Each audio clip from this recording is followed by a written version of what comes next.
Vincent Duclerc est historien, enseignant-chercheur, spécialiste des génocides et des processus génocidaires. Ses travaux l'ont amené à s'intéresser au génocide des Arméniens, au génocide des Tutsis au Rwanda et à l'affaire Dreyfus, à laquelle il a consacré sa thèse de doctorat. À la demande d'Emmanuel Macron, Vincent Duclerc a présidé de 2019 à 2021 la Commission française d'historiens sur le rôle de la France au Rwanda.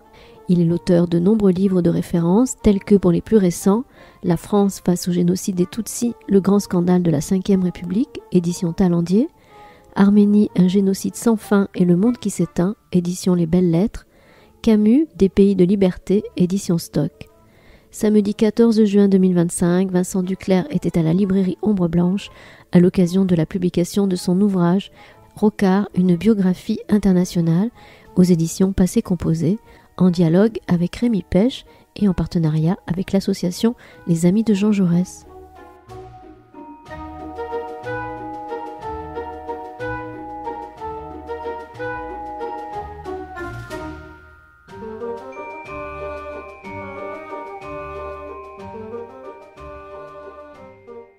Merci pour l'invitation de la librairie Les Ombres Blanches. Merci à l'association des Amis de Jaurès de Toulouse.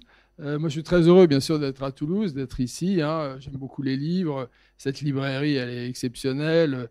Elle a un fondateur, effectivement, que l'on connaît et qui diffuse beaucoup, effectivement, aussi, à la fois de livres nationaux, mais aussi de livres publiés comme, effectivement, dans la collection Midi-Pyrénées, et Priva aussi. Et donc, voilà, vraiment, je suis très heureux d'être à Toulouse. Effectivement, je vais souvent à Toulouse, puisque, comme l'a dit Rémi, sans avoir intrigué, il s'est trouvé que voilà, l'Académie de Toulouse était disponible pour un inspecteur général. Donc, effectivement, j'ai décidé effectivement de la prendre et je suis très heureux.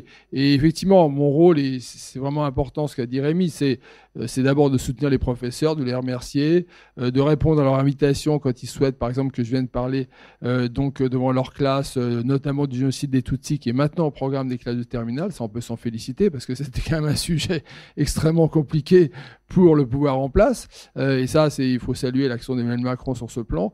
En fait, je réponds à l'invitation des professeurs et donc, alors pas seulement à l'Académie de Toulouse, mais voilà, je suis à leur disposition et je rencontre leurs élèves et c'est toujours un grand moment. Effectivement, c'est aussi cette transmission qui permet aux élèves de se construire, certainement mieux que sur les réseaux sociaux, malheureusement.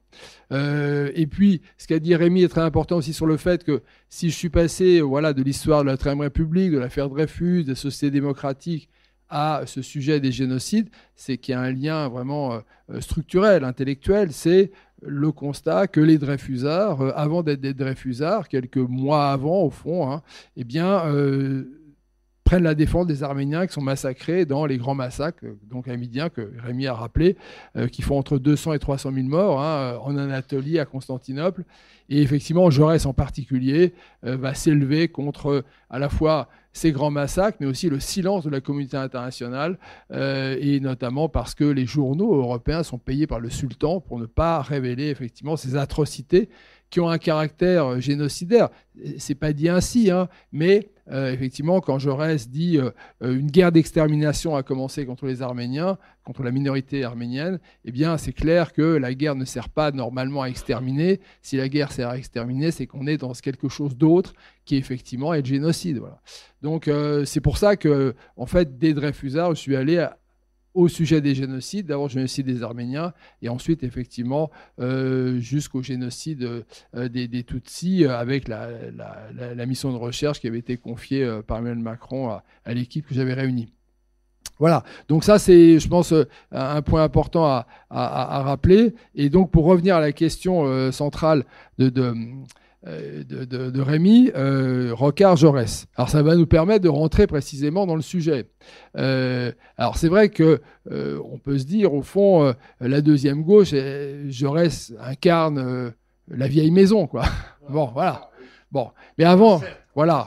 L'ancêtre. Mais avant d'avoir fait la vieille maison, que Léon Blum donc, va défendre, je veux dire, au Congrès de Tours, eh bien, il a fallu faire cette vieille maison. Et cette vieille maison, elle s'est faite quand même dans la douleur, puisque dans l'affaire Dreyfus, eh bien, la majorité, alors il n'y avait pas encore de parti socialiste, hein, mais il y avait, je veux dire, des groupes socialistes, une mouvance. Et globalement, la majorité des socialistes, notamment donc proches de Jules Guesde en particulier, mais aussi de Vaillant, en fait, refusent d'entrer dans l'affaire Dreyfus, considèrent même pour certains que c'est une aubaine parce que au fond, la bourgeoisie va se déchirer, qu'en plus Dreyfus est juif et que quand même, voilà, il y a de l'antisémitisme au sein des milieux ouvriers de la gauche, et donc, en tout cas, s'oppose à Jaurès, qui lui a compris, hein, dans les preuves qu'il écrit à Bessoulet, hein, donc pas loin d'Albi, dans sa maison qui aujourd'hui est complètement rénovée grâce au maire donc de Villefranche, hein, et tout. Aussi, hein. Oui, enfin, grâce à tout, voilà, il y a eu une action et aller à Bessoulet, c'est vraiment, et du reste, l'association des amis, voilà, donc ça, voilà, il faut aller sur le site de l'association, il y a beaucoup d'informations. Et Jaurès, dans l'épreuve, dit bien, voilà, que eh bien, le devoir des socialistes, c'est eh bien, d'aller vers l'humanité, donc de défendre vraiment l'humanité. Et Jaurès, il le dit, au fond, je veux dire, n'a plus d'attribut de classe, comme il le dit, il est l'humanité souffrante. Voilà. Donc Jaurès incarne le destin du prolétariat, on peut dire, et donc les prolétaires doivent s'unir pour défendre Dreyfus, parce que Dreyfus, c'est le symbole de l'humaine souffrance. Et donc, Jaurès entraîne une partie des socialistes. Donc, c'est très, très fort. Il le fait grâce à son courage personnel, à sa prise de risque, à la clarté de son argumentaire. Hein. Oui, il a même entraîné les radicaux. Clemenceau, il n'avait pas besoin, puisque c'est lui qui a mis le titre « J'accuse ». Mais Arthur Huck, qui était le patron de la Dépêche, il a fallu des années pour que Jaurès le convainque d'entrer en lice pour défendre, pour réhabiliter Dreyfus. Et Jaurès, après, fait encore mieux, je dirais, ou double effectivement son combat en disant, face, je veux dire, à l'effondrement des principes démocratiques de la République, hein, parce que tous les gouvernements vont s'associer à l'état-major qui fabrique les faux contre Dreyfus et la machination. Eh bien, Jaurès dit, il faut défendre la République. Le devoir des socialistes, c'est de défendre la République. La République qui, par ailleurs, envoie les forces armées pour écraser les grèves. Hein. Et donc, Jaurès va faire alliance avec Waldeck-Rousseau en 1899 pour investir ce gouvernement de la défense républicaine, qui est un grand gouvernement, un gouvernement qui va être très important, qui va faire voter la loi des associations. Donc, peut-être que ça nous entraîne loin de Rocard, mais pas du tout, finalement, parce que Jaurès est dans la minorité au moment de l'affaire Dreyfus, et l'affaire Dreyfus va vraiment révéler Jaurès, sa dimension philosophique, intellectuelle, son courage, et le fait de fonder le socialisme sur des valeurs démocratiques. Hein. Donc effectivement, c'est une rupture avec la Révolution en particulier, avec ce qui deviendra la dictature du prolétariat, et ça c'est très important. Et en fait, Jaurès va obtenir, mais avec beaucoup aussi, on va lui reprocher, beaucoup effectivement de concessions, donc de réunir notamment les amis de Jules Guesde pour faire la SFIO, pour créer le parti unique. Il a d'ailleurs renoncé à ce qu'il avait préconisé, c'est-à-dire la participation au gouvernement lorsque la République est en danger. C'est ça, voilà. Et ça, cette participation, je veux dire, elle a permis des grandes choses, et notamment en particulier la grâce accordée à Dreyfus qui va lui permettre de reprendre le combat pour la justice. Et donc Michel Rocard, en fait, il est dans la même situation. C'est-à-dire que, alors, quel est le déclencheur, quel est le fait que, au fond, il y a une minorité agissante, mais morale, qui va se dresser contre la majorité refusant de voir les évidences, c'est la guerre d'Algérie. Et en fait, la scission, alors là, pour le coup, il y aura scission, puisque en particulier les étudiants socialistes qui sont emmenés par Michel Rocard, mais aussi un certain nombre de socialistes, Mendès France, et puis Alain Savary, par exemple, vraiment des gens de grande qualité, eh bien, vont quitter la SFIO, fonder effectivement le Parti socialiste autonome, qui va devenir le Parti socialiste unifié. Et ensuite, effectivement, finalement, Michel Rocard va rallier le nouveau Parti socialiste donc 74, 74, voilà, aux assises, tout à fait. Et effectivement, ce ralliement va donner une grande force au nouveau Parti socialiste fondé au Congrès d'Épinay, notamment par François Mitterrand.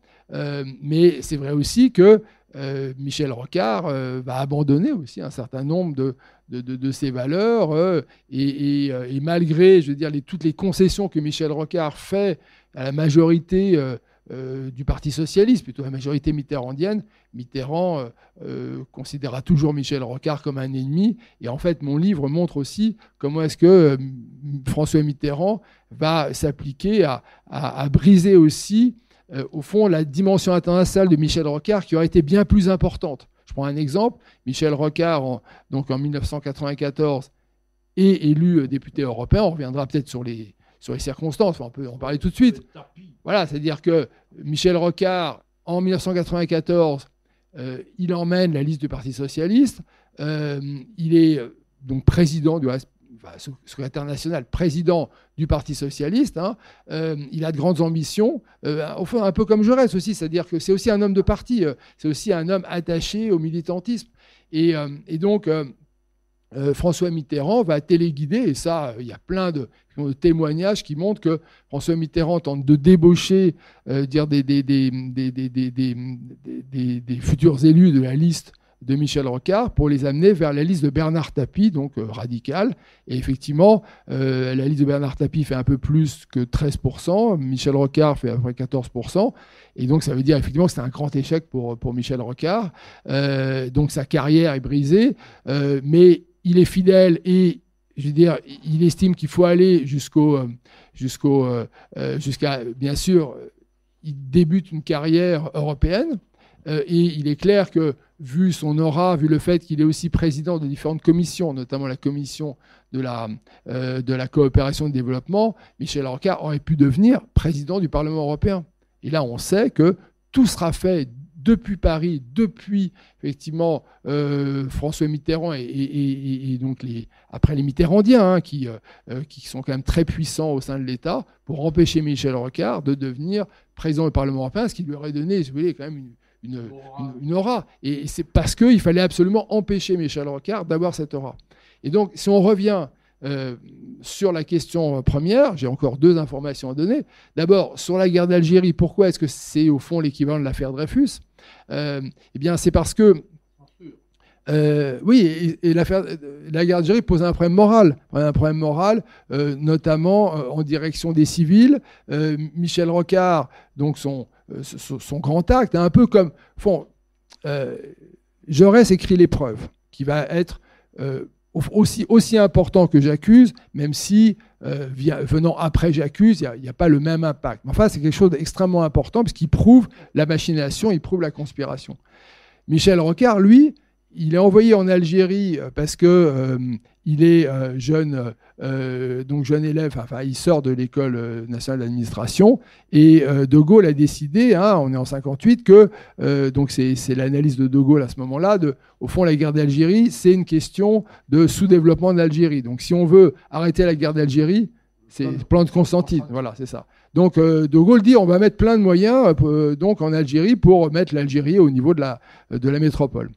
Et donc De Gaulle envoie toute la promotion des élèves sortis de l'ENA en Algérie. Et quand Michel Rocard arrive en Algérie, eh bien son vieux copain Bunicourt, qui lui fait son service militaire là-bas, lui dit, tu sais, il se passe des trucs absolument horribles puisque l'armée déplace donc des centaines de milliers de musulmans hors des zones de combat pour effectivement attaquer le FLN, et dans ces camps de regroupement, eh ben, en fait, l'armée ne procède à aucune vivre, enfin aucune subsistance. Ce sont des mouroirs, en particulier d'enfants. C'est terrible. Il faut faire quelque chose. Et donc Michel Rocard va décider, avec le soutien tacite de l'ouvrier, qui est à l'époque le délégué général du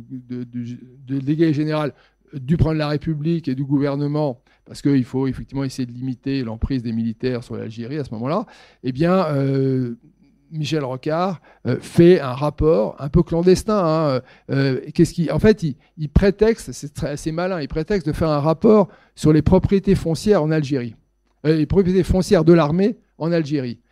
Et en fait, comme les camps de regroupement sont installés sur les propriétés foncières de l'armée en Algérie, eh ben, ils rentrent dans les propriétés foncières et plutôt qu'effectivement de calculer les superficies, eh bien, il voit et il enquête. Et donc, il fait un rapport, et ce rapport, il envoie au président de la République. Il estime que, effectivement, l'autorité politique doit être informée de la réalité qui est cachée par les services de l'État en Algérie. Donc il l'envoie à l'Élysée et puis en fait l'un des adjoints de l'ouvrier l'envoie aussi à Edmond Michelet qui à l'époque est ministre de la Justice et qui est très hostile à la politique Algérie française du Premier ministre qui s'appelle Michel Debré. Et en fait ça va fuiter dans le monde, la France va être condamnée aux Nations Unies. Enfin, ça va faire un énorme scandale. Michel Rocard va passer un mauvais quart d'heure parce qu'on croit à l'inspection des finances, il est inspecteur des finances, que c'est lui qui a fait fuiter le rapport. Non, donc il est blanchi. Et c'est très important parce que vraiment, la question de la guerre d'Algérie, c'est l'affaire Dreyfus. Et du reste, intéressant parce que Madeleine Reberiou, face à la guerre d'Algérie, au même moment, qu'est-ce qu'elle fait pour essayer de sortir les socialistes, notamment de Guy Mollet, parce que c'est un énorme problème. Les socialistes, Guy Mollet, on le sait effectivement, et je veux dire, va accélérer l'engagement de la France en Algérie. Ah oui, c'est ça. Et donc Madeleine Reberiou, qu'est-ce qu'elle fait elle se dit, tiens, on va aller voir ce que Jaurès a fait face à l'affaire Dreyfus, vous voyez. Donc affaire Dreyfus, guerre d'Algérie, au fond, c'est des événements assez similaires pour comprendre Jaurès et Rocard. Ouais. Et ça, c'est, voilà, donc répondre à ta question. Et dernière information quand même, en 1981, ce que j'ai vérifié, et peut-être qu'on pourrait mettre la préface sur le site de l'association des amis de Jean Jaurès de Toulouse, parce que le livre est épuisé, on peut utiliser la préface. Jean Rabaud, qui a longtemps travaillé auprès de Madeleine Reberiou sur Jean Jaurès, écrit un Jean Jaurès aux éditions Perrin en 1981. Et qui fait la préface de Jaurès par Rabaud? Michel Rocard. Oui, je voudrais cette question va concerner les génocides. Dans une conversation que nous avons eue, je t'ai dit, est-ce qu'on peut comparer la Shoah et le Rwanda? Tu m'as dit, le Rwanda, c'est pire que la Shoah. Parce que la Shoah, certes, il y a eu des complicités multipes. Papon en est un petit peu le symbole, mais pas que Papon. Dans toutes les sociétés des pays occupés par les nazis ou assujettis par les nazis, puisque ce n'était pas le cas pendant 2 ans en France, et une grande partie de la France n'était pas occupée encore, eh bien, cette Shoah a été épouvantable et extrêmement difficile à circonscrire, à arrêter, à enrayer, je dirais. Tandis que le Rwanda, il y avait un contexte international tout à fait différent. Il y avait l'ONU, il y avait des forces militaires qui étaient sur place, mandatées par l'ONU, mais dépendant aussi des différents pays qui constituaient ces forces, qui avaient des sigles, on appelait comment la force les casques bleus, mais je ne me rappelle plus le nom exact de la MINUA, oui. Parce qu'il y en a eu aussi en Bosnie, etc. Et ce qu'il faut essayer de débrouiller, c'est de comprendre comment ces forces ont été soit pas du tout utilisées, soit utilisées au mauvais moment, soit démembrées au moment où elles allaient agir, etc. Et ça, tu le fais dans le bouquin. Et donc, je trouve que c'est extrêmement enrichissant, à la fois du point de vue de la connaissance et du point de vue, je dirais, du citoyen qui est effrayé, qui est atterré par des massacres de cette ampleur et des traces que ça laisse sur plusieurs décennies et plusieurs siècles peut-être maintenant. Donc, essaie de nous montrer comment ton rapport a pu éclairer des choses qui ont été sciemment occultées. Et je crois que maintenant on a le recul suffisant on a le droit d'inventaire, comme me disait quelqu'un d'autre que j'aime bien, et pour savoir si le gouvernement à l'époque, François Mitterrand, mais le Premier ministre était Édouard Balladur aussi, que tu as pu interviewer plusieurs fois, et ont été incapables de mettre un terme, d'empêcher ce génocide. Alors bien sûr, on sait qu'il y a eu des causes profondes et anciennes à ce génocide. Mais c'est plutôt le moment donc, qui doit retenir notre attention pour voir comment ça s'est enclenché, le mécanisme. Alors, en fait, c'est-à-dire, on n'est pas du tout hors sujet parce que, en fait, non, mais vous allez voir, non, mais c'est important et c'est pour ça que vraiment, pour moi, c'est aussi des découvertes historiographiques et historiques sur Michel Rocard. C'est que, en fait, ce rapport sur les camps de regroupement en Algérie, moi, j'ai trouvé ça assez remarquable parce que d'abord, il est jeune. Rocard, il est né en 1930, donc c'est quand même quelqu'un qui, jeune, prend des risques, c'est bien. Il prend des risques assumés et puis avec la connaissance, il fait ce rapport. Et moi, ce rapport, il m'a toujours frappé parce que je me suis dit, c'est quand même un bel exemple. Du reste, quand j'étais professeur de lycée, j'avais un certain nombre d'exemples, en fait, justement, de gens qui agissaient. Et puis, on pouvait montrer ça pour la guerre d'Algérie, le rapport sur les camps de regroupement. Parce que là, il y a un effet en plus immédiat, c'est que la France est condamnée et les armées ne vont pas mettre fin au regroupement, mais vont nourrir les populations. Donc, au moins, il y a effectivement un effet immédiat. Et ça se rapproche aussi, si vous voulez, d'Albert Camus. Vous savez, Albert Camus, je veux dire, considérait qu'il fallait d'abord défendre les civils, musulmans et français. C'est son fameux appel, je veux dire, à la trêve civile de janvier 1956. Et donc voilà, on est, si vous voulez, il y a une lignée quand même aussi d'acteurs très intéressante de ce point de vue-là. Et donc, moi, j'ai toujours été frappé par ce rapport qui, en fait, avait été en partie édité par Pierre Vidal-Naquet, mais en fait, on ne savait pas où était l'original. Et il se trouve que, en fait, j'étais ami avec Pierre Ancrevé. Pierre Ancrevé, c'est le frère, du reste, d'un historien du protestantisme, André Ancrevé, avec lequel Patrick Cabanel, bien connu, fait le dictionnaire des protestants en France. Et en fait, Pierre Ancrevé, il est linguiste, un collègue de l'École des hautes études, et c'est aussi un conseiller de Michel Rocard. À Matignon, il était proche de Michel Rocard. C'est un protestant aussi. Michel Rocard disait « j'ai mon pasteur à ma droite », puisqu'il s'était installé dans le bureau de droite de Michel Rocard. Et donc, avec Pierre Ancrevé, on tente de retrouver l'original du rapport qu'on va retrouver chez le chef de cabinet de l'ouvrier, qui s'appelle Éric Wersfeld, qui est aussi un protestant. Et donc, on édite le rapport donc en 2002 donc dans la maison d'édition Mille et une nuits. Et en fait, qu'est-ce qui s'est passé? C'est que Michel Rocard m'a toujours intéressé, en raison effectivement notamment de l'histoire du socialisme, mais quand on travaille sur le génocide des Tutsis dans le cadre de la commission, on découvre des archives donc relevant de Michel Rocard. En fait, il y a deux ensembles extrêmement intéressants. Vous allez vite comprendre pourquoi. Parce que l'engagement massif militaire de la France au Rwanda, voulu par le président Mitterrand, qui va en fait soutenir ce régime raciste qui prépare un génocide, sans que la France le sache, mais quand même en ayant pas mal d'éléments pour le savoir. Enfin, la France, je dis François Mitterrand et les autorités présidentielles, le premier acte, où on envoie des unités de combat extrêmement puissantes, c'est le 4 octobre 1990. 4 octobre 1990, il y a un Premier ministre, c'est Michel Rocard. La Constitution définit le rôle du gouvernement qui justement définit et conduit la politique de la nation. Michel Rocard, et ça sera attesté, notamment après lors d'une mission d'information parlementaire en 1998, Michel Rocard apprend dans la presse ce déploiement militaire.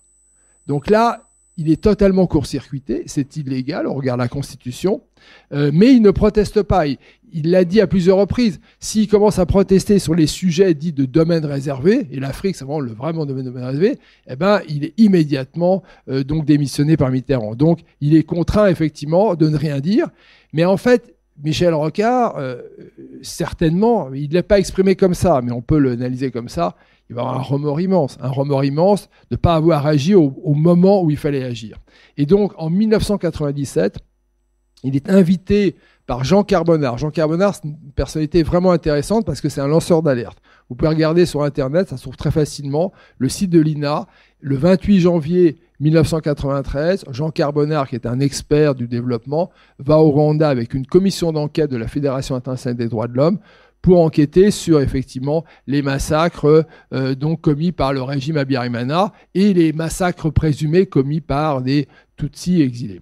Et en fait, il revient, c'est absolument terrible, et il lance une alerte au journal d'Antenne 2, avec devant Bruno Mazur, donc une alerte pour effectivement un génocide en cours. C'est très intéressant et très très très troublant. Et Jean Carbonard, ensuite, après le génocide, va travailler pour essayer de relever un peu le Rwanda, qui est une situation terrible. Et donc Jean Carbonard, ils se connaissent aussi par la CIMAD, c'est tous ces milieux, si vous voulez, protestants, mais pas seulement. À CIMAD, vous avez des gens aussi qui ne sont pas forcément des protestants, mais voilà, c'est un certain type, si vous voulez, d'action morale, on peut dire. Et donc il part au Rwanda, et là au Rwanda, il découvre effectivement l'implication de la France aussi, il découvre l'importance d'amener la France à reconnaître effectivement son implication dans le génocide, et puis à aider le Rwanda. Et donc il revient avec un rapport pour le Parlement européen, parce qu'il est parti au nom du Parlement européen, c'est très intéressant, il est président de la Commission du développement, donc un rapport pour le Parlement européen, un rapport secret pour Jospin, parce qu'à l'époque, en 97, c'est Jospin qui est Premier ministre, donc il espère beaucoup de Jospin, et en fait, il va être très déçu. Et puis, un rapport secret pour Jospin, et une feuille de route pour imaginer, donc il propose ça à Hubert Védrine, qui à l'époque est ministre des Affaires étrangères, pour imaginer, effectivement, donc, un changement de politique de la France en direction du Rwanda. Et en fait, il va être totalement écarté, personne ne lui répond, c'est un échec complet. Un échec complet et organisé.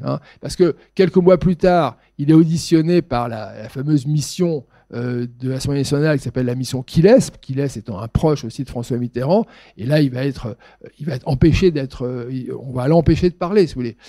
Il remet un document qui ne sera pas publié. Donc, c'est un échec total dans son action sur le Rwanda. Je pense que Michel Rocard, vraiment, il ne l'a pas dit dans ces termes-là, mais il rêvait de rééditer ce qu'il a fait pour l'Algérie. L'Algérie, c'est un grand succès. Il arrive à faire bouger les choses, à changer la relation internationale. Parce que là, si vous voulez, en Algérie, c'est plus un conflit interne, ça devient un conflit international et la France est condamnée à ce titre aux Nations Unies. Eh ben, pour le Rwanda, il a espéré ça. C'est un échec complet, mais il a quand même tenté quelque chose. Et en fait, c'est intéressant, c'est que, il classe ses archives, il remet ses archives aux archives nationales, et moi j'accède à ces archives, et là je découvre effectivement l'importance, si vous voulez, de son engagement pour le Rwanda, jusqu'à donc contacter Pascal Lamy, qui est à l'époque directeur général de l'Organisation mondiale du commerce, quand même quelqu'un de très puissant. Enfin bref.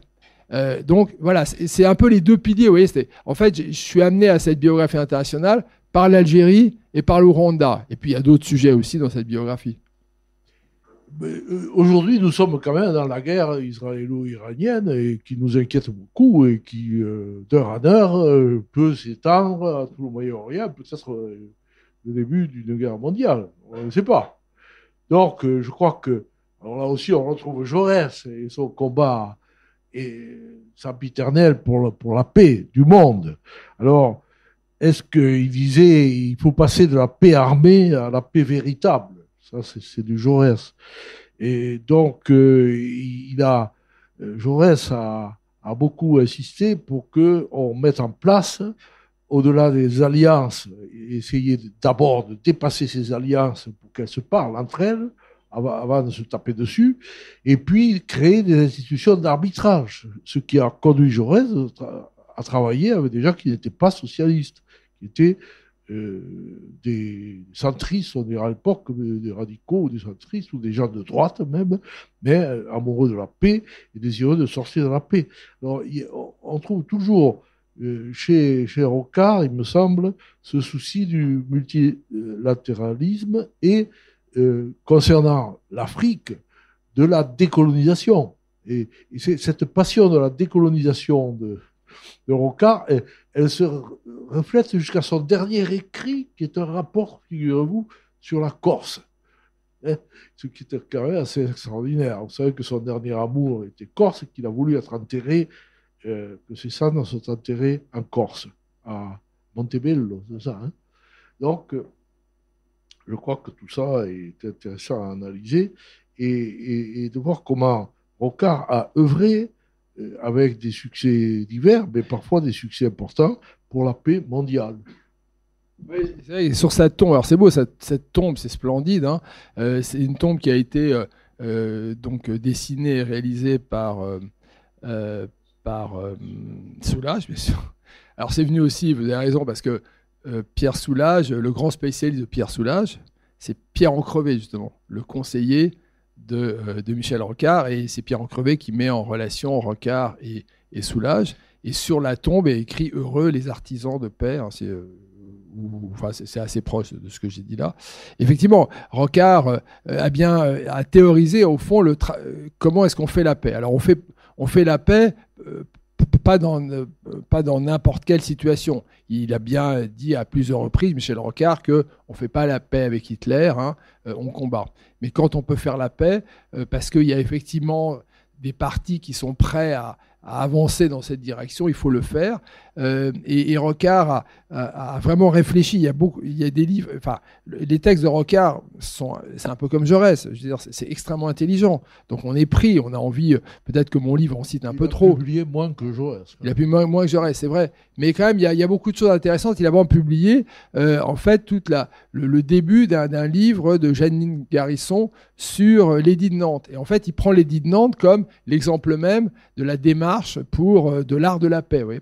Et pour lui, l'art de la paix, alors il va réussir en Nouvelle-Calédonie, ça c'est absolument remarquable. Et il le fait d'abord par une mission de dialogue. Vous avez une mission de dialogue qui permet d'aller sur toutes les questions, de permettre aux gens de commencer effectivement à passer d'un statut d'ennemi à un statut de partenaire éventuellement. Puis après, il emmène Jacques Lafleur et Jean-Marie Djibaou à Matignon, il les enferme alors que lui-même a des coliques néphrétiques terribles et il obtient effectivement les accords de Matignon. Donc ça, c'est quand même une réussite absolument remarquable, il faut le dire, hein, parce que je veux dire, la Nouvelle-Calédonie était dans la guerre civile hein, après l'assaut de la grotte d'Ouvéa par les gendarmes. Et donc, en fait, ce qu'on peut retenir, parce que Michel Rocard va tenter effectivement de réaliser aussi la paix au Proche-Orient entre Israël et la Palestine. Et comment est-ce qu'il fait ? Et ça, on peut le dire en un mot. Hein. Donc, effectivement, il développe une méthode qu'il a notamment, qui va réussir pour la Nouvelle-Calédonie, mais qui aurait pu réussir éventuellement pour l'Algérie ou qui aurait pu réussir pour le Rwanda. Hein. Donc c'est vraiment intéressant de ce point de vue-là. Donc il y a une méthode, mais il y a aussi ce que lui peut apporter. Et ce que lui peut apporter, c'est d'être en fait légitime au regard des deux parties. Et c'est vraiment intéressant ça. Si on prend le cas de la Nouvelle-Calédonie, en fait, il est légitime à la fois pour donc les Kanaks en raison de son action anticoloniale dans l'Algérie. C'est-à-dire, et au-delà, c'est-à-dire que, comme tu l'as très bien dit, Rocard, il n'est pas du tout dans le rêve mitterrandien de garder un empire donc en Afrique. Hégolien, oui. Et du reste, il y a un livre qui est sorti, là, un collectif.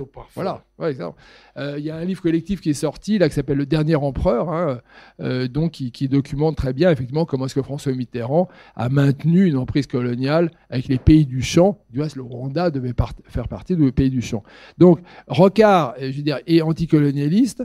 Il est effectivement favorable au multilatéralisme et donc, il va effectivement convaincre Jean-Marie Djibaou, les Kanaks, de lui faire confiance. Et puis, du côté de Jacques Lafleur, il dit très clairement, l'ordre républicain régnera en Nouvelle-Calédonie, donc il rassure en fait les Caldoches. Bon, voilà. Et donc, grâce à ce lien, eh bien, il réalise la paix. Et je vais juste terminer pour ça, pour donc Israël-Palestine, là, c'est aussi très intéressant. Il ne s'arrête pas aux deux États. Ah, il ne s'arrête pas aux deux États. Mais juste par rapport à la manière dont il va être légitime pour les deux parties. Ça, c'est vraiment intéressant. Il se retrouve qu'en 1980, c'est les funérailles de Tito. Donc, il va à Belgrade.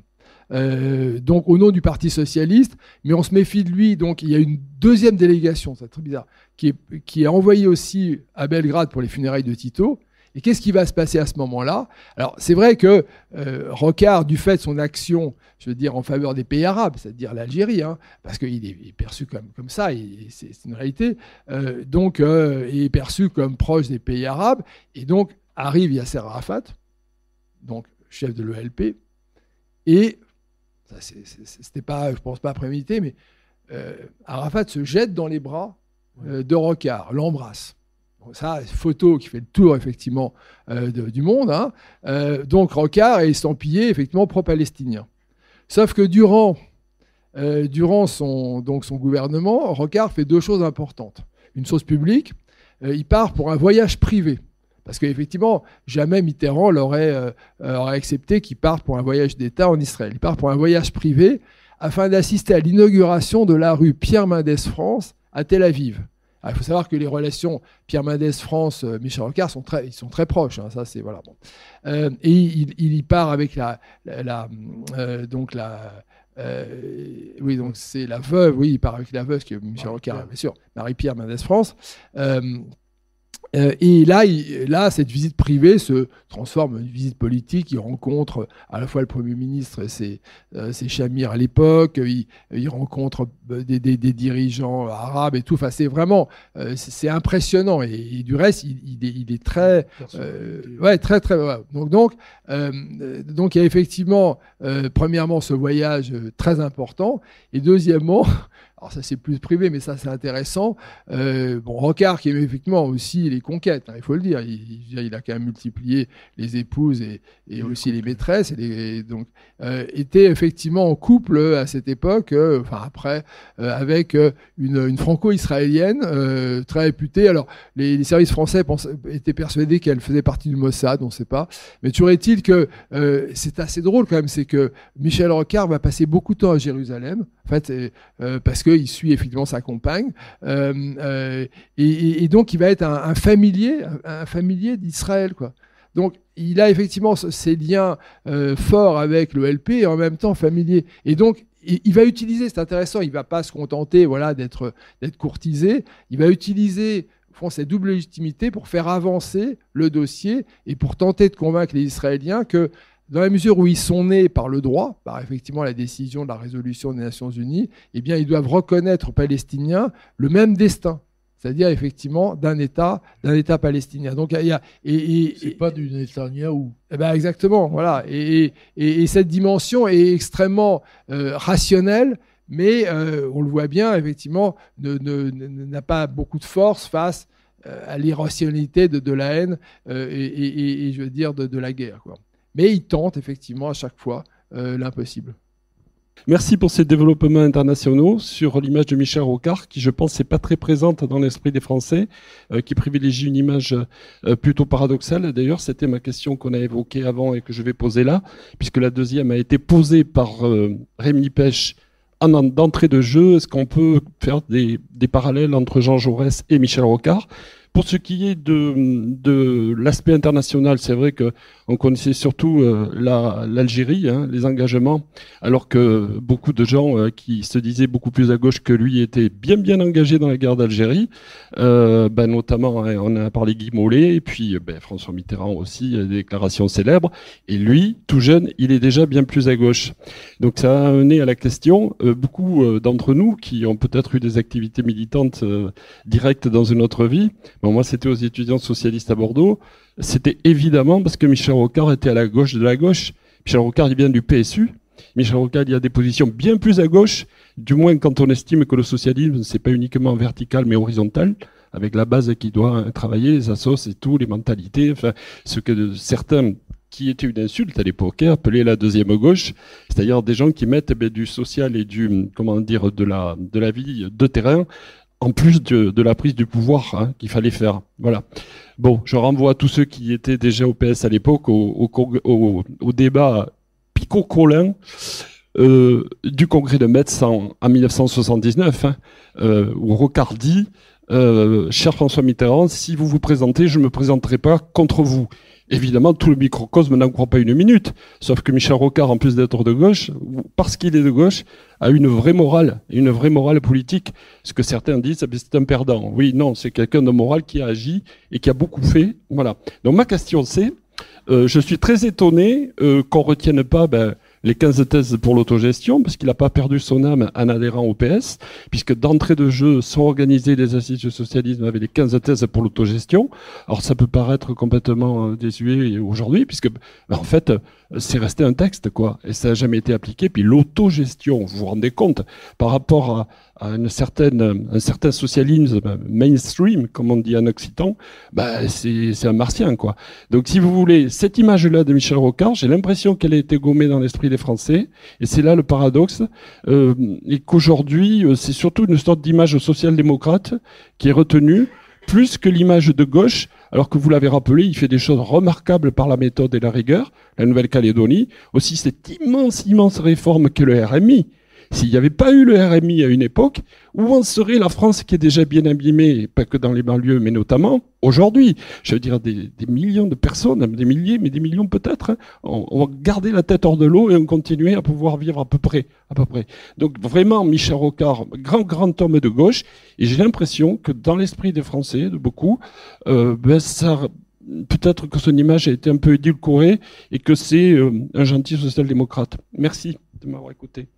Non, vous avez parfaitement raison sur le fait qu'il faudrait aussi retravailler toutes les actions de Michel Rocard sur le social. Hein. Vous avez un site qui est pas mal, qui s'appelle michelrocard.org, animé par Jean-François Merle, qui est son ancien conseiller pour les affaires, justement, en particulier d'outre-mer. Et puis Alain Bergougnou, qui est connu. Je sais qu'Alain Bergougnou voudrait faire, en fait, une sorte de livre sur ce qui reste de Michel Rocard. Ça serait vraiment important qu'il le fasse. Au fond, on voit bien que ça vaut la peine de travailler encore sur Michel Rocard parce qu'on découvre des choses extrêmement importantes. Donc ça, vraiment, il faut le dire. Et puis ce que vous avez dit sur le fait que, c'est vrai, il est parfois perçu comme un perdant, et puis c'est certain que les Mitterrandiens vont tout faire pour le présenter comme un loser, mais en même temps, ce qui est intéressant en histoire, c'est aussi de faire, l'histoire de ce qui ne va pas finalement réussir, mais qui a été tenté, vous voyez. Et donc c'est là pour le Rwanda, c'est vraiment extrêmement lumineux, vous voyez, de voir que au fond, ce que Michel Rocard proposait en 1997, c'est exactement ce que Emmanuel Macron a réalisé en 2021. Vous voyez, il faut dire les choses clairement comme ça. Donc vous avez parfaitement raison de souligner tous ces points. Et peut-être un dernier élément aussi, c'est que Michel Rocard a parfois été critiqué comme, au fond, sur le primat du social, qui lui faisait perdre un certain nombre, au fond, de valeurs politiques, du socialisme.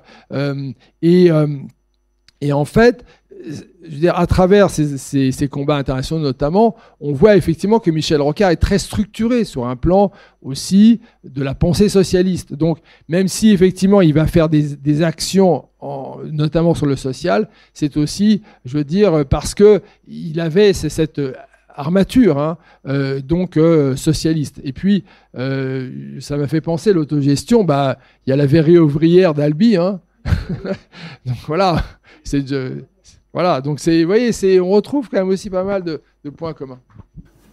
Je vais poser une question à la place de Hugues Bernard, qui est le président du cercle Raymond Badiou. Raymond Badiou qui a été maire de Toulouse et qui a démissionné de la SFIO pour rejoindre le PSA, pour en être un des fondateurs.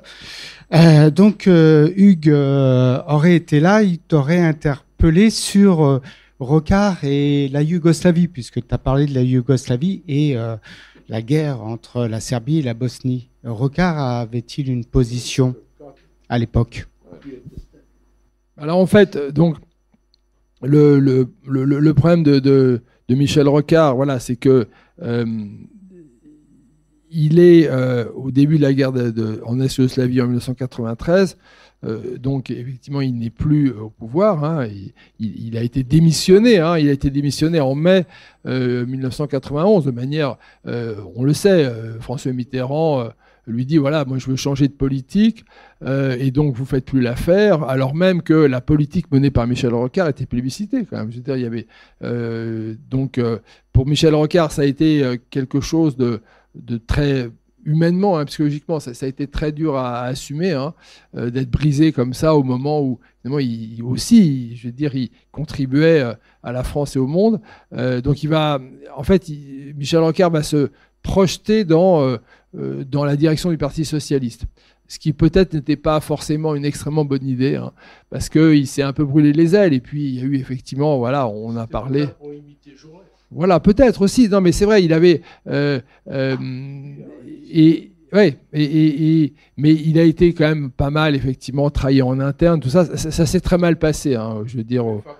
Aussi, oui, il y avait. Bon, je veux dire, il avait peu de soutien, hein, Michel Rocard. Et en fait, il s'est beaucoup préoccupé donc des problèmes internes, hein, à cette époque-là. Mais en fait, sa position sur la guerre en ex-Yougoslavie, c'était au fond la même position qu'il aura donc sur le Rwanda, c'est-à-dire effectivement de nommer l'agresseur, c'est-à-dire la Serbie et la République autoproclamée de Bosnie-Herzégovine, donc dirigée par Mladić, hein, et donc à nouveau. Il se trouve donc en opposition directe avec François Mitterrand qui soutient les Serbes. Alors ça, c'est aussi un des dossiers absolument terribles. Oui, alors il est allé, c'est vrai, mais non, mais tu as raison de dire que, mais en fait, ça ne va rien produire. C'est-à-dire que la politique française va se poursuivre en faveur de la Serbie. Et le grand changement sera Jacques Chirac. Et de ce point de vue-là, et peut-être juste dire un mot, et ça a été dit très bien par Rémi, c'est au fond le fait que des gens de droite ont reconnu quand même aussi les mérites de Michel Rocard, et notamment Nicolas Sarkozy, qui va le nommer ambassadeur des pôles en 2009. Et quand même, comme ambassadeur des pôles, je veux dire, le bilan, et moi je le mentionne dans le dernier chapitre, le bilan est très intéressant. Et il travaille jusqu'à la fin, jusqu'en mi-juin 2016. Il présente sa feuille de route donc dans la grande salle à manger du Quai d'Orsay avec donc Jean-Marc Ayrault qui est présent et qui effectivement soutient, ça c'est dans le cadre du gouvernement de la présidence Hollande. Il décède début juillet 2016. Et cette diplomatie pour les pôles, c'était Valls, tout à fait. Cette diplomatie pour les pôles, elle est très intéressante parce que, en fait, il dit que les pôles impliquent de renouveler la diplomatie, d'avoir une diplomatie mondiale. Et puis aussi, il explique bien que la France doit avoir aussi une politique en direction de l'hémisphère sud. En fait, tous les territoires français de l'hémisphère sud devraient effectivement être connectés avec l'Australie, la Nouvelle-Zélande, etc., pour vraiment essayer de faire en sorte que ça ne soit pas simplement des possessions coloniales françaises. Donc, c'est à chaque fois qu'on lit Michel Rocard, c'est quand même extrêmement intéressant et très actuel. Pour susciter, voilà, monsieur qui a un livre sur les Tutsis. Bonjour, Serge Mutsinzi, je suis rwandais, je suis membre de Ibuka France. Ibuka France, pour ceux qui s'intéressent à l'histoire du génocide perpétré contre les Tutsis, c'est une association française qui travaille sur la justice, la mémoire et le soutien aux rescapés du génocide perpétré contre les Tutsis. Je tenais à vous remercier, à vous saluer d'avoir pris en main ce dossier, notamment le génocide perpétré contre les Tutsis, et saluer l'excellent travail qui a été réalisé par votre commission, la commission que vous avez présidée, et aussi faire une petite publicité par rapport à votre dernier ouvrage qui est sorti, qui est la suite, je dirais, de ces travaux. Moi, ma question, c'était sur, puisqu'on parle de Rocard, vous avez eu accès aux archives, notamment de la mission d'information en 98 présidée par Paul Quiles. C'est sur les conditions d'audition de Michel Rocard. Il me semble que c'était à huis clos. et par la suite aussi sur le contenu du rapport qu'il avait écrit et qui existe, qui est sur le site, vous avez évoqué, de l'association Michel Rocard. Il y a une partie, je crois, 4 ou 5 pages qui sont caverdier, qui sont en noir. Est-ce que vous avez eu accès? Est-ce que vous pouvez m'en dire un peu plus? Et c'était ma question. Ouais. Et j'ai plein de choses à dire. Merci beaucoup. Et merci effectivement à l'association Ibuka. Elle est vraiment très importante. Elle est présidée en France par un très important historien du Rwanda et du génocide des Tutsis, qui est Marshal Kabanda. Du reste, il y a un travail, vous êtes au courant bien sûr, donc de création par la volonté à la fois du président de la République, du gouvernement, de la mairie de Paris, d'un monument national pour en mémoire des victimes du génocide des Tutsis. Donc c'est en cours, c'est sur la rive gauche de la Seine. C'est un peu en face de la statue de Komitas, qui est le monument pour la commémoration en France du génocide des Arméniens. Donc c'est une association très importante, vraiment, et qui fait un excellent travail. On est souvent ensemble dans des conférences. Et alors, pour revenir effectivement sur le dossier de Michel Rocard, alors donc moi j'ai pu accéder à toutes ces archives que lui-même avait vraiment voulu bien déposer aux archives nationales. Et donc ça veut dire que quand on commence à classer ces archives, à préparer les dossiers, ça veut dire que quelque part on a envie que ça soit lu par des historiens, quoi. Voilà. Bon. Donc je l'ai fait. Donc il y a eu une première phase où effectivement un certain nombre de documents ont été mis sur le site de michelrocard.org parce que au fond, les Rocardiens m'avaient demandé un peu de voir ce dossier. Et puis, effectivement, Michel Rocard, qui, dans plusieurs pages de sa note secrète, qui ressemble un peu au rapport secret de regroupement, vous voyez, il y a une similitude, demande à Jospin, une fois, Jospin, Védrine, Elisabeth Guigou, Alain Richard, Charles Josselin, une fois après avoir lu la note secrète, enfin les pages, de détruire ces pages.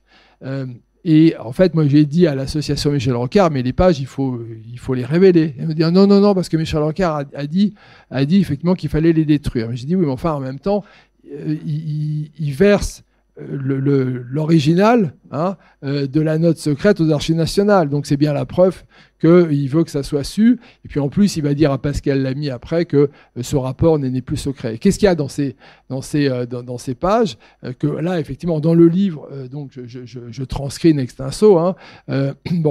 C'est effectivement la révélation, quand même assez courageuse, de l'implication de la France au fond, dans l'engrenage qui mène au génocide. Et il va même plus loin en suggérant ce qui relève quand même aujourd'hui de ce qu'on appelle la notoriété publique, parce que il y a un certain nombre de sources qui en attestent, de trafics qui sont remontés, de trafics donc associant les extrémistes Hutus, et notamment le président Habyarimana, remontant à l'Élysée et remontant en particulier au conseiller Afrique de François Mitterrand, qui était à l'époque son fils Jean-Christophe Mitterrand. Bon. Alias Papa Madi. Donc c'est des affaires quand même très très sérieuses. Donc moi c'est vrai que quand j'ai publié l'intégralité de la note. Je me suis entouré de précautions, vous verrez. Et en fait, ce qui est absolument... Donc le livre a un petit côté enquête policière aussi qui est quand même intéressant parce que dans les archives de Michel Rocard, je découvre donc un fax, plutôt un mail, parce qu'à l'époque, les mails commençaient à se développer, adressé à Pascal Lamy après la remise de sa note secrète et son échec, y compris devant la mission qu'il laisse. Alors c'est pas à huis clos, mais simplement, comme effectivement l'objectif de la mission qu'il laisse, c'est surtout de ne pas entendre ou de limiter le temps de parole de Rocard, ils font une grande session d'audition, alors donc c'est public, mais qui est cadré de manière assez étroite en termes de temps, et ils y mettent Roland Dumas, l'ancien ministre des Affaires étrangères, donc l'ancien Premier ministre, non pas Bérégovoy parce qu'il était mort, Édith Cresson, des deux ou trois ministres de la coopération. Donc en gros, Michel Rocard, il a le temps de parler 15 minutes et il remet un texte qui effectivement va être dissimulé. Et en fait, ce texte-là, moi, je le découvre dans les archives. Et là, effectivement, Libération, donc en particulier Mariam Algartis, effectivement, va le rendre public en mai 2021. Et donc, effectivement, juste pour finir, là, le mail qu'il envoie à Pascal Lamy, insiste sur les renseignements lui permettant de dire qu'il y a effectivement ce trafic de drogue, et cite donc ses sources. Alors là, les sources, moi, je les ai anonymisées parce que, je veux dire, là, j'ai une responsabilité, si vous voulez. Et du reste, les sources, moi, je les ai eues au téléphone. Donc les personnes m'ont dit qu'ils ne souhaitaient pas du tout, effectivement, évoquer ce sujet-là. Donc j'ai anonymisé, mais il n'empêche quand même que ce que dit Michel Rocard est extrêmement solide. Oui. Donc, voilà. Maintenant, on ne va pas tellement plus loin. J'ai pas eu de procès sur le livre. Bah oui, si ça. Les procès en diffamation, Hubert Védrine en fait de nombreux sur le sujet. Jean-Christophe Mitterrand pourrait en faire. Donc voilà, j'ai à la fois dit tout ce qu'il y avait dans les archives, mais je me suis entouré aussi de certaines précautions méthodologiques qui sont celles des historiens. Voilà. Mais les choses sont dites. J'ai bien envie d'interpeller une ou deux personnes pour susciter des questions. Puis-je le faire ?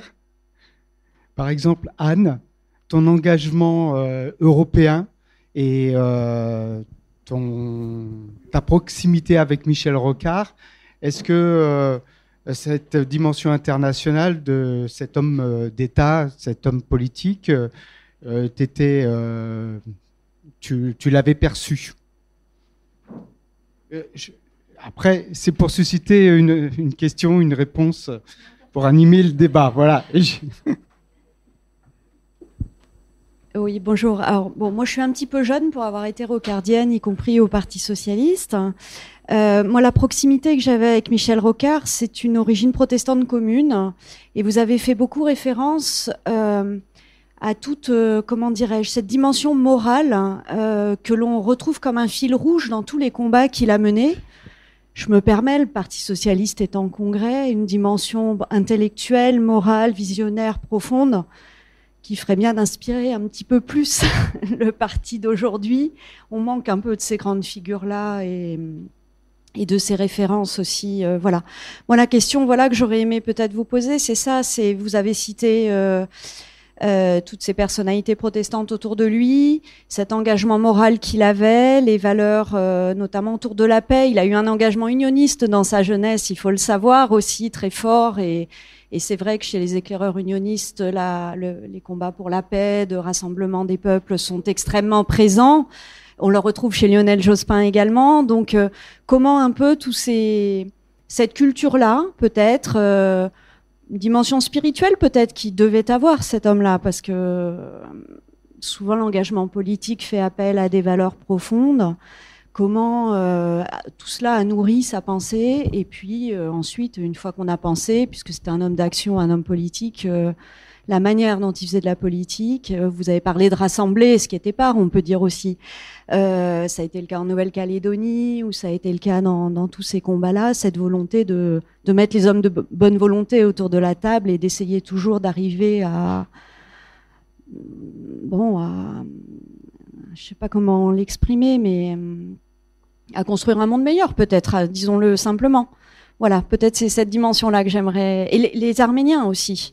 Il était, c'est vrai, à la paroisse du Luxembourg, à l'époque, très proche d'un pasteur que j'ai connu qui s'appelait Samuel Saagian, et qui a fait beaucoup pour l'Arménie, et notamment dans ces combats-là. Je crois que je l'avais entendu dans ce cadre-là aussi. Tout ça est très lié, en fait. On sent qu'il y a un fil rouge qui l'anime, et voilà, j'aimerais savoir si vous pouvez nous éclairer un petit peu sur cet aspect-là.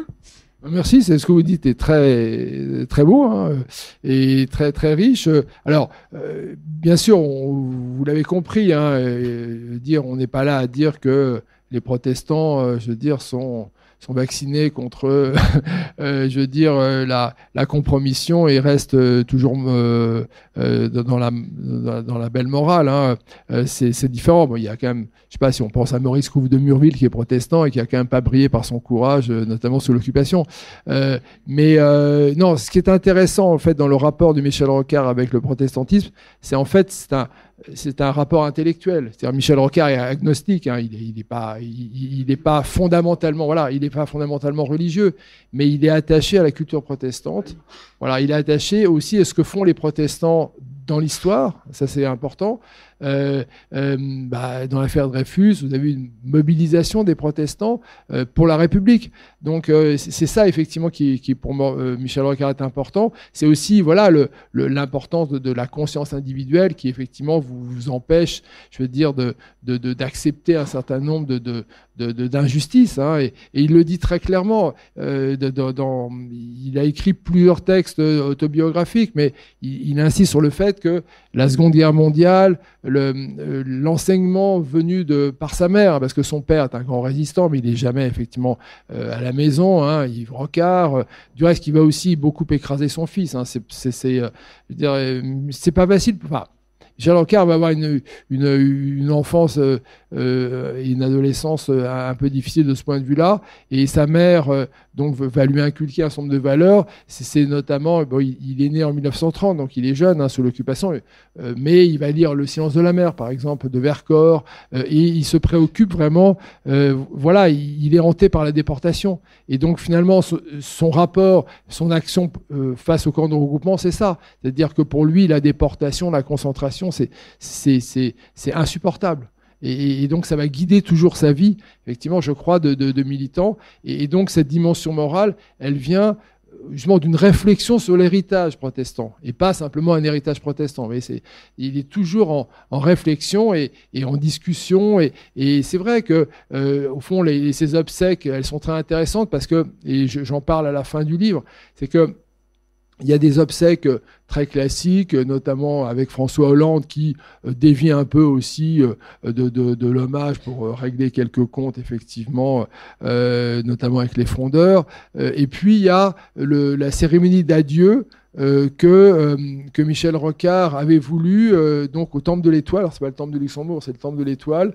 Et là, il y a deux lettres qui sont lues, deux lettres donc, que Michel Rocard avait adressées au pasteur Schlumberger et puis à son fils aîné Francis Rocard, qui sont lues. Et ces lettres sont très très belles parce que pour moi c'était effectivement d'un point de vue documentaire très intéressant parce qu'il rappelle ces combats internationaux. Il met bien au centre ces combats internationaux. Donc ça, c'était vraiment, pour un historien, quand vous avez comme ça une espèce d'épilogue de cette nature, c'est tout à fait exceptionnel.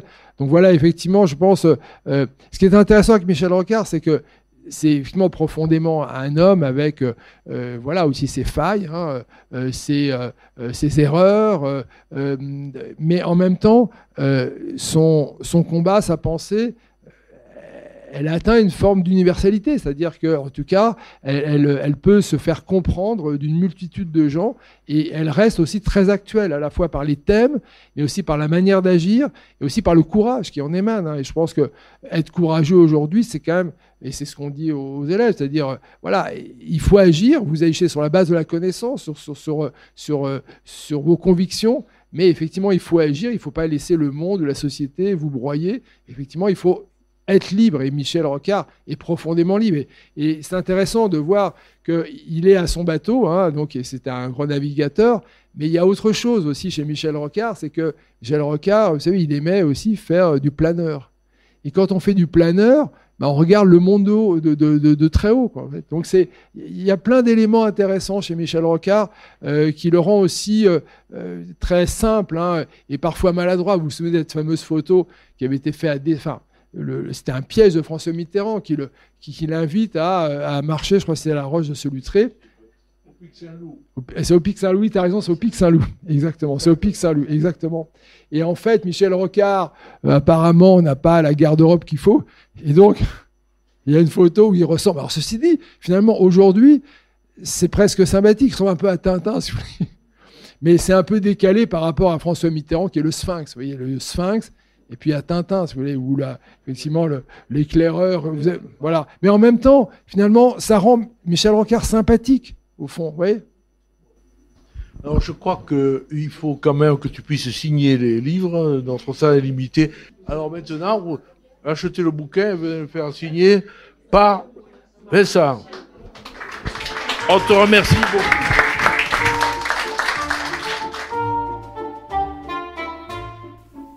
Il s'agissait d'une rencontre enregistrée samedi 14 juin 2025 à la librairie Ombre Blanche avec l'historien-chercheur Vincent Duclerc autour de Rocard, une biographie internationale, édition Passé Composé, réalisée et mise en onde par Radio Radio avec Radio Radio Plus et Radio Terre.